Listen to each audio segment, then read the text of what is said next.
Pour cette saison 2023-2024 de College Football, venez découvrir la nouvelle rubrique hebdomadaire de The Trick Play Podcast, la TT Palette. Chaque semaine, nous vous décryptons une action particulière ou un schéma de jeu, que ce soit offensif ou défensif, en nous basant sur les faits marquants du week-end passé. Via des analyses vidéo de matchs récents et du tableau noir, nous essaierons de vous aider à mieux comprendre la partie stratégique du football américain. Alors c'est parti pour cet épisode de la TT Palette. Bonjour à toutes et à tous et bienvenue dans ce 7e épisode de la TT Palette, votre rendez-vous tactique de The Trick Play Podcast. Aujourd'hui, nous allons aborder un concept de passe universel qui est utilisé par presque toutes les équipes de tout niveau, mais plus spécifiquement par les attaques jouant ce qu'on appelle de la air raid. Donc comprenez par là des attaques qui jouent environ 70 à 80, voire même 90% de passes, et qui a été notamment très utilisé à Washington State, sous feu le très grand coach Mike Leach. Je veux bien sûr parler du concept que l'on appelle mesh.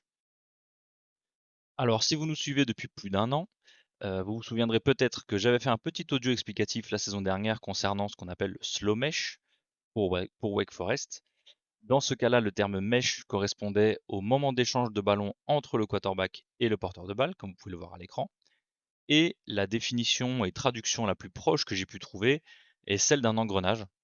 Donc visualisez ici que chaque point de rencontre entre deux roues de l'engrenage est appelé le mesh ou mesh point.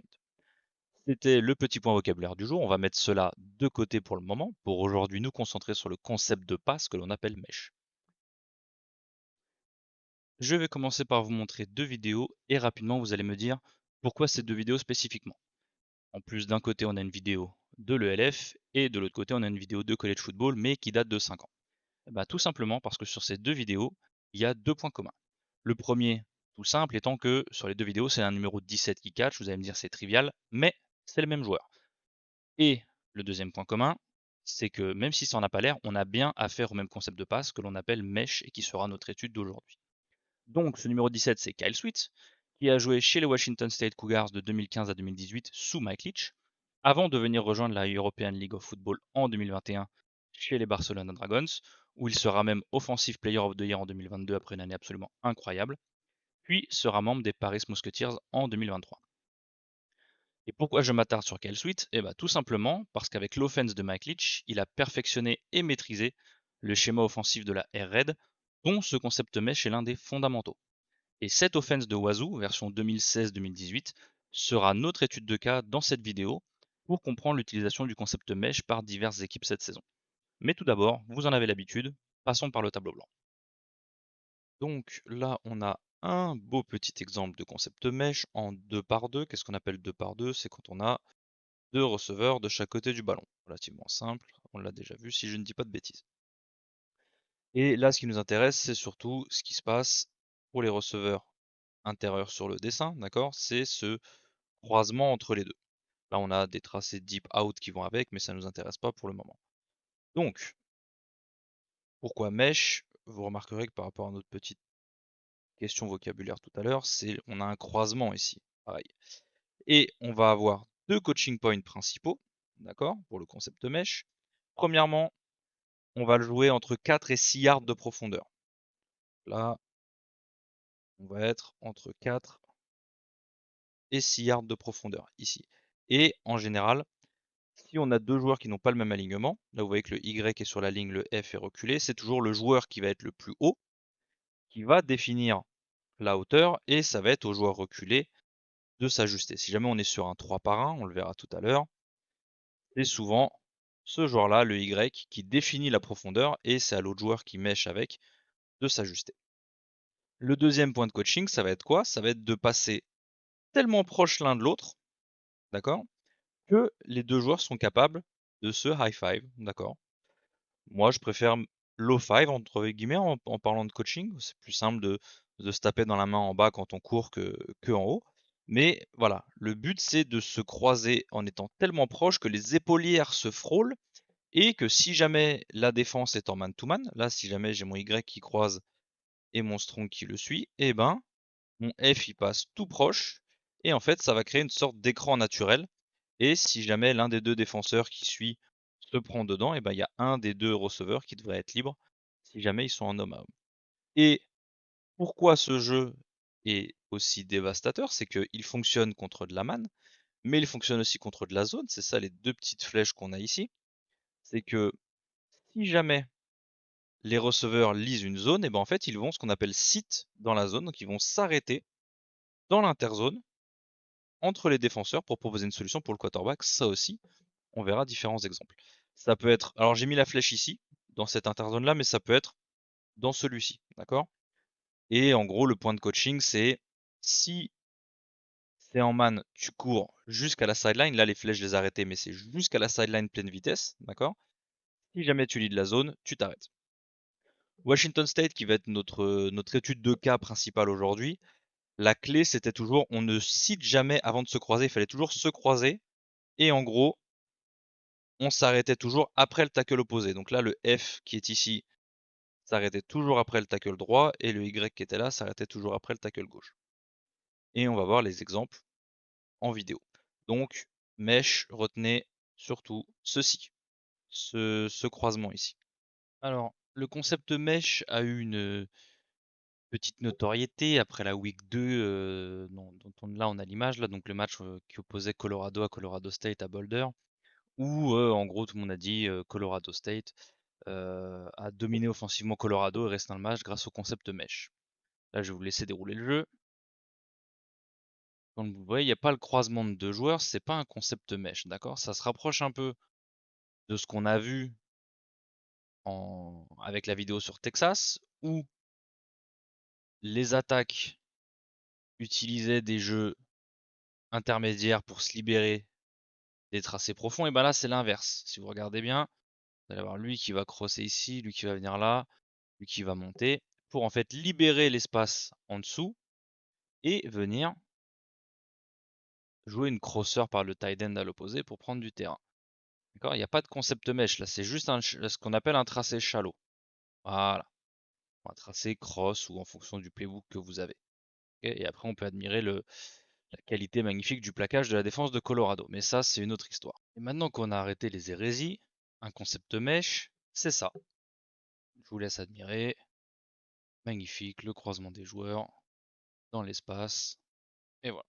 Donc on va revenir au début. Bien sûr, je vous l'ai dit, notre étude de cas pour le mesh, ça allait être Washington State. Donc là, on est sur la saison 2016. L'opener contre Eastern Washington. Si ce match ne vous dit rien, c'est le match qui a fait découvrir Cooper Kupp, puisque Cooper Kupp gagne presque à lui tout seul ce match en opener avec ses Eagles d'Eastern Washington, l'équipe FCS, pour battre Washington State en Week 1. Donc, qu'est-ce qu'on va avoir? On est en 3 par, on a un receveur qui manque ici, on va avoir le crosser en dessous, le crosser au-dessus. Là, on va avoir un tracé ici, et on a le troisième receveur ici qui va passer en dessous, qu'on verra après. Mais le principal, c'est ce mesh point ici.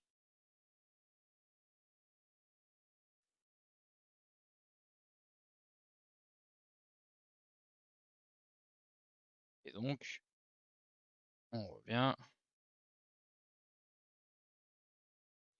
Là, souvent en plus avec Washington State, comment ils le jouaient, c'est qu'ils avaient le running back qui partait en wheel, toujours du côté solo, ici, pour attirer le linebacker de ce côté-là, et clear le côté ici. Et le fait d'avoir deux tracés de ce côté-là, bah, vous voyez que le défenseur ici, il est pris par deux receveurs, il va monter avec eux, ce qui fait que le tracé en dessous, et ben, il va se retrouver tout seul. Donc en fait, on libère presque les deux mèches, même si ça défend en zone en face, et ben, quand il tourne la tête, il voit qu'il n'y a personne dans la zone en face d'eux, donc en fait, ils vont quand même continuer. Et donc, là, très beau croisement. Regardez comment. Là, ils voient que c'est pas de la manne, donc ils n'ont pas nécessairement besoin de se croiser proche, mais vous voyez qu'il y a à peine un yard d'écart. Donc là, vous avez Gabe Marks ici et River Craycraft. River Craycraft qui est encore un receveur en NFL chez les Miami Dolphins. Le croisement entre les deux, catch dans la course, il évite et il va chercher le first down. Toujours Washington State, toujours saison 2016. Cette fois-ci, c'est la week 2 contre Boise State. Vous pouvez le voir. Le match sur le Smurf Turf, le fameux euh, terrain bleu Schtroumpf de Boise State.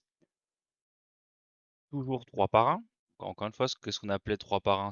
C'est 3 receveurs d'un côté, un de l'autre. Et on va avoir ce même jeu, encore une fois, le Y, comme j'ai dit, c'est lui le Y, côté fort. Il va set la hauteur ici. Vous avez le joueur de l'autre côté qui va passer en dessous. Vous allez avoir en général les deux tracés ici qui vont servir à attirer ces deux défenseurs là. Et vous avez le running back qui va partir. Je crois qu'il part en sim sur ce jeu et non pas en wheel. Donc si on laisse se dérouler le jeu, voilà, c'est exactement ce qu'on a. Et là, pour l'occurrence, c'est une mauvaise lecture de la part de Luke Falk, donc le quarterback, parce que comme vous le voyez, vous avez 3 défenseurs qui sont attirés par Gabe Marks ici, par le receveur en dessous, alors que River Craycraft est absolument tout seul, le Y avait 7 la distance. Et d'ailleurs, si jamais, je crois que je reviens un peu en arrière, vous voyez que dès qu'il croise, ouais, il lève la main, parce qu'il sait qu'il est tout seul. Mais Falk a déjà pris sa décision, donc là, mauvaise lecture, mais le concept mesh est là. Toujours Washington State, toujours saison 2016, toujours ce fameux match à Boise. Ce coup-ci, on est avec 2 running backs. Vous voyez que Luke Falk n'est pas tout seul dans le backfield, donc il y a 2 running backs. On est en 2 par 1, donc 2 côtés fermés, côté petit côté et un côté ouvert. Et on va jouer un mesh entre lui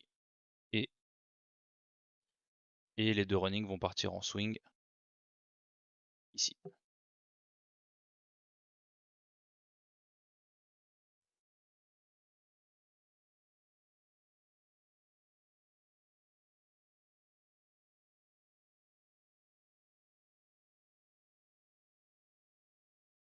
Et le fait d'avoir mis, et d'ailleurs c'est même pas en swing, c'est en wheel que partent les running backs. Ce qui fait qu'ils attirent les linebackers ici et on va se libérer notre receveur. Toujours Boise. Et on est cette fois-ci sur du 2 par 2. Vous voyez pas le dernier receveur, mais on est sur du 2 par 2.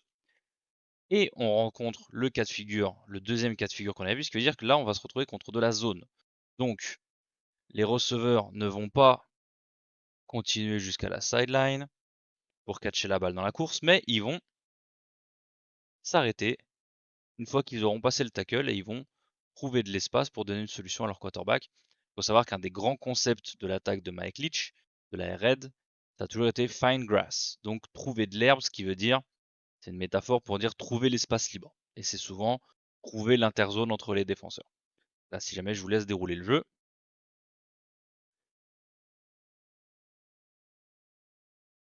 là le mesh n'est pas très bien réalisé, mais vous voyez les 2 receveurs qui le réalisent, qui viennent chercher de l'espace et proposer une solution à leur quarterback. D'accord? Là, il y a le linebacker qui vient ici pour casser la distance et donc perturber le mesh. Donc vous allez avoir Craycraft qui va être obligé de passer par-dessus pendant que lui va devoir passer en dessous. Donc ça crée une séparation qui n'est pas idéale mais qui est moins dérangeante contre de la zone. Craycraft, qui est-ce qui va regarder? C'est ce vis-à-vis là, comme je vous avais dit.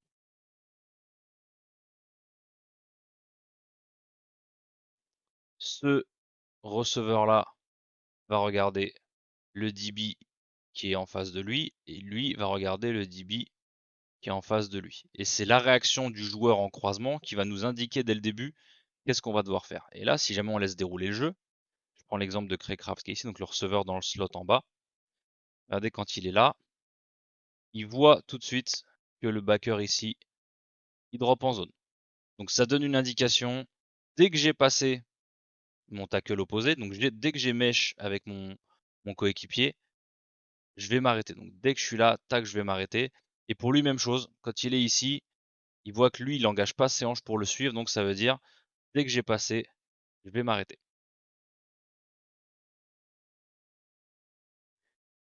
Et comme vous le voyez, il se retourne vers le quarterback. Vous voyez la réaction de Craycraft. Hop, petit saut. Il propose une solution et il vient chercher 5-6 yards en deuxième. On revient sur ce premier match contre Eastern Washington. Vous voyez qu'on est revenu sur le 3 par 1. Et on est dans une situation de sit de nouveau. Donc on va laisser se dérouler le jeu. On sit, on propose une solution.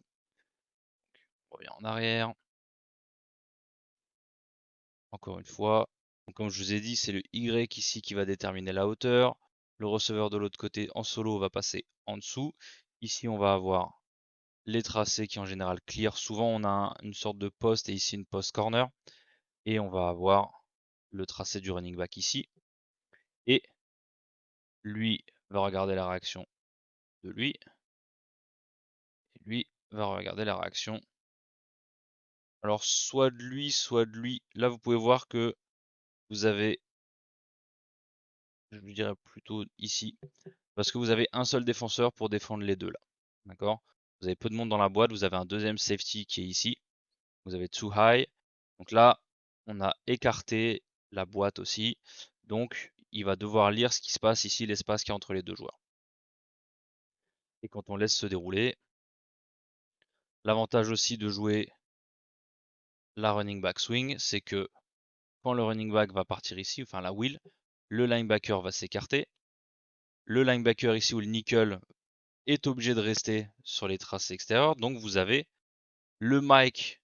Regardez l'écart qu'il va y avoir. Il a presque entre la hash mark de gauche et le numéro à droite pour défendre les deux mèches qui en plus vont lire et vont sit ici. Et c'est presque impossible à défendre. Il n'y a aucun bon choix en fait. Si jamais il décide d'aller ici, ben, il écarte le gap pour que le quarterback joue sur ce joueur-là ici. Si jamais il resserre de ce côté-là, il va écarter le gap entre lui et le linebacker qui va prendre le running. Et donc dans ce cas-là, le quarterback pourra jouer sur ce receveur-là. Et si je vous laisse dérouler, il recule en fait. Vous voyez, il recule, il prend pas vraiment de décision, il enlève le jeu deep, pourtant c'est une première et 10. Il laisse les deux tracés en dessous de lui. Choix facile pour le quarterback. En plus, yard after catch, c'est une première. Autre cas de figure, on est revenu sur la formation en 2 back. Là, on voit le casque du receveur, donc on est en 2 par 1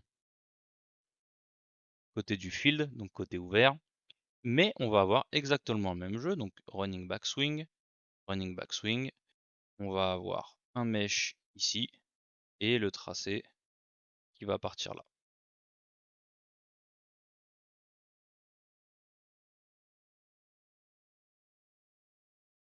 Et comme on a lu de la zone, eh ben on cite dans la zone.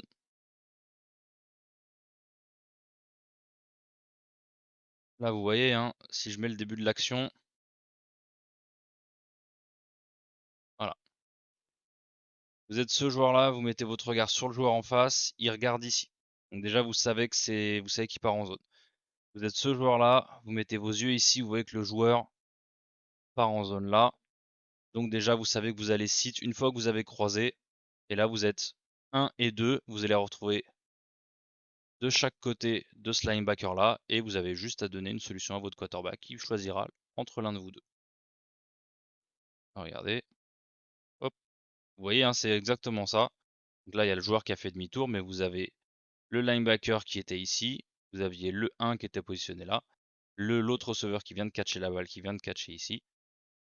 Easy read pour le quarterback, easy pass aussi, easy completion. Enfin, vous pouvez avoir un type de jeu, donc là, encore une fois, on est toujours sur du Washington State, cette fois-ci on est sur la saison 2018. On est en 2 par 2, un peu resserré, et vous avez un jeu que j'adore. En fait, on va jouer un mesh, mais avec un double pick play. Double pick play. Pourquoi? Parce qu'en fait, on va vouloir libérer ce joueur-là, et donc on va lui faire et l'écran avec le mesh, et l'écran sur le release avec ce joueur-là qui est devant lui. Et en fait, il va release à l'extérieur et créer une séparation entre le DB et le receveur ici. Et ensuite, sur le mesh, c'est lui qui va passer en dessous. Donc le DB va avoir déjà une séparation à cause de ce receveur-là, et ensuite il va avoir une autre séparation à cause du cross. Et d'ailleurs, vous verrez pendant la vidéo, c'est le numéro 17, c'est toujours Kyle Sweet, même en 2018. Si je vous laisse dérouler le jeu, vous voyez, on a le release extérieur du receveur ici. Regardez la séparation qui est créée, il y a 5 yards. Hein. On a déjà 5 yards entre le receveur et son DB. Et là, vous voyez l'action du mesh qui commence à se créer. Vous avez le DB et sur Kyle Sweet ici, qui essaye de resserrer, mais qui lit le mesh, donc qui commence déjà à aller dans ce sens-là. Et là, le numéro 20 qui a déjà du retard, mais qui en plus ne peut pas close, qui ne peut pas réduire la distance parce qu'il y a cette action de mesh. Et regardez l'espace qu'il y a entre les deux. Ils doivent avoir une trentaine de centimètres à peine entre leurs deux épaules. Donc là, même si le numéro 20 était là et qu'il voulait passer, il n'y aurait pas eu d'espace. Donc il est obligé de passer au-dessus, donc de créer de la séparation. Et c'est exactement qu'on cherche sur un jeu mesh. Et là, le 81 tout seul peut catcher. Je vous remets le jeu en entier, sans mes explications. Voilà ce que ça donne. Et donc, après avoir vu Washington State version 2016-2017 pour expliquer le concept mesh, on va maintenant voir en quoi ça nous impacte en 2023. Et on va commencer tout de suite par le match de Week 1 entre la sensation médiatique, on va dire ça comme ça, de cette saison, les Colorado Buffaloes qui affrontaient dès la Week 1 les vice-champions en titre, les, les finalistes de la saison dernière, les TCU Horned Frogs, donc dès la première semaine. Et le concept mesh est dévastateur en goal line. Pourquoi? Parce qu'en goal line, on va souvent avoir de la man-to-man. Et là, qu'est-ce qu'on va faire? On va créer double mesh ici. Et on va avoir le running back qui va partir en wheel et qui va se retrouver tout seul. Pourquoi? Parce qu'on va créer un pic naturel au milieu sur le linebacker qui est censé être en man sur le running. On va emmener tous les DB avec et on va ouvrir absolument un boulevard sur l'extérieur pour le running back. Je vous laisse dérouler le jeu.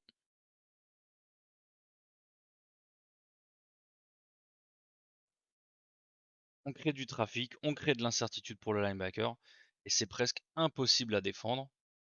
Regardez bien, on vient crosser une fois, crosser deux fois. D'accord? Qui dit man-to-man et qui dit emmener deux receveurs vers l'intérieur, dit emmener en plus de DB vers l'intérieur. Le linebacker ici qui est responsable de Edwards, le running back, eh ben, il va prendre tellement de trafic qu'il va perdre des yeux le running back, il va tourner la tête pour voir le premier crosser et en fait c'est fini parce que Edwards part tout seul sur une swing wheel. Voilà. Là déjà, si on revient en arrière, le temps qu'ils perdent à faire ça, à mettre la main sur le premier crosser, regardez l'espace qu'il y a, c'est déjà fini. Il faudrait qu'il y ait un des corners qui ait le bon sens de lâcher son joueur vers l'intérieur et de s'occuper du running back, mais c'est déjà trop tard. Edwards est absolument tout seul pour l'ouverture du score pour le premier touchdown de la saison de Colorado, le premier parmi tant d'autres. Et donc on vient de voir que Colorado aimait bien ce concept de mesh. Là, on se retrouve en week 4. C'est désormais l'opener de conférence, donc premier match de conférence de Pac-12 entre Colorado et Oregon. Et cette fois-ci, alors je vais vous montrer quelque chose qu'on n'a pas forcément vu depuis le début, que je veux vous montrer, et c'est pas du tout parce que Oregon sac Shedeur Sanders sur l'action. Donc je vais laisser dérouler le jeu. Et ce que je vais vous regarder, c'est exactement ça. C'est ça qu'on veut avoir sur un concept de mesh. C'est ce pic naturel. Vous voyez que les deux joueurs sont tellement proches qu'ils se touchent et le DB qui est en man sur Weaver, donc le numéro 10, qui est ici. J'ai l'impression que c'est Jamal Hill, c'est le numéro 9. Regardez les deux. Ils vont passer tellement proches que même si on vient bumper ici, même si c'est bien défendu, il y a une collision qui est involontaire parce qu'en plus c'est le receveur qui est poussé et en fait qui collisionne ici. Donc Weaver se retrouve libre en dessous si jamais je laisse dérouler. Voilà. Et sans la pression mise par la D-line et les linebackers d'Oregon, nous aurions eu un sac sur l'action. Nous aurions eu une complétion sur l'action, pardon, à ce moment-là. Si jamais il n'y a pas de pression, là vous voyez que les deux joueurs sont pris dans le natural pick. Vous avez le DB qui est pris sur le tracé du receveur extérieur qui est rentré ici. Et donc vous avez Xavier Weaver qui est censé se retrouver sur l'extérieur et pouvoir ensuite continuer à aller chercher une première, ce qui n'est malheureusement pas le cas. Et donc si jamais je vous laisse l'action se dérouler en entier, vous voyez le mouvement. Et d'ailleurs, si jamais on va un peu plus loin, quelque chose que vous allez remarquer, quelque chose qui est constant avec le concept mesh, c'est cette running back wheel qui va toujours aider à clear le côté si jamais on a de la man-to-man. Regardez, la running back wheel pour clear le côté. Vous voyez le DB, le 26 qui s'en va avec et qui dégage totalement ce côté-là si jamais on a de la man-to-man, comme ici en l'occurrence. Et si on n'a pas de pression, c'est une complétion facile en théorie. Enfin, on va finir par un match qui nous concerne encore plus parce que ça date de la semaine précédente. Donc c'est le Ole Miss Rebels contre les LSU Tigers de la Week 5. Où là, Ole Miss va aussi jouer un concept mesh, mais légèrement modifié. Pourquoi? Moi je vous ai dit que quand on joue mesh, on se croise et ensuite si on doit sit, on sit après cette croisée. Ole Miss va le jouer différemment. Et Ole Miss, en fait, pour donner une solution plus rapide à son quarterback et pour éviter potentiellement de se faire bumper par un linebacker, en fait, ils vont, si jamais les receveurs lisent de la zone, ils vont pas se croiser, ils vont sit tout de suite pour éviter de se faire bumper. Et donc, si jamais je vous laisse dérouler l'action, voilà. Vous avez exactement le même résultat qu'avec un mesh où on se croise, ce qui veut dire vous avez un receveur de chaque côté du mic qui se retrouve avec un dilemme à devoir défendre deux défenseurs et un joueur de chaque côté. Solution facile pour le quarterback. Et même, je vais vous dire, et même pour vous montrer à quel point c'est exactement la même chose, c'est que si je reviens légèrement en arrière, vous pouvez l'apercevoir, le tracé de Judkins, là le running back, c'est aussi un tracé wheel du côté où on n'a qu'un seul receveur. Donc, c'est plus ou moins le concept qui est pompé par, entre guillemets, sur une mèche de air raid, sauf que l'attaque de Lane Kiffin a décidé, pour proposer des solutions plus rapides à son quarterback, de si les receveurs lisent correctement, et ben ils citent avant de se croiser, avant le mesh point. Et enfin, on va finir sur une action de ce même match, le 4e touchdown d'Ole Miss. On est encore sur le concept mesh, sauf que cette fois-ci, on va faire un mix, on va faire un double pick comme on a vu un peu avec Washington State. On va avoir un tracé sim ici pour créer du trafic. On va avoir cette fois-ci le numéro 2 qui va set la hauteur. On va avoir le numéro 1 ici qui va partir, qui va totalement clear le côté. Le fameux running back qui va partir en tracé wheel pour, pour occuper ce joueur-là. D'accord? Si jamais il est occupé, c'est-à-dire qu'il va laisser partir ce joueur-là qui nous intéresse, qui va pouvoir venir en dessous sur le mesh et catcher tranquillement pour aller marquer son touchdown. Si jamais lui, quand il part, vous avez ce joueur-là qui vient avec lui, ça crée tout un trafic au milieu et vous avez potentiellement la running back swing, ce qui n'est pas le cas ici, mais on a vu pour Colorado en goal line contre TCU qui pouvait être le cas. Mais donc si on laisse dérouler,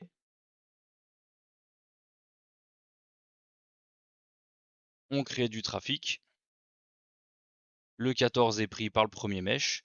Personne n'a absolument suivi le X qui était backside. Lecture ultra facile pour Jackson Dart. Catch et ensuite, vous voyez qu'il n'y a plus personne. Et on va marquer tranquillement pour Ole Miss. Voilà, c'est tout pour aujourd'hui. J'espère que cet épisode vous a plu et aura été instructif. Je vous remercie de nous avoir suivis. N'hésitez pas à commenter et à laisser vos avis ou idées. Je vous souhaite une excellente journée et à la prochaine.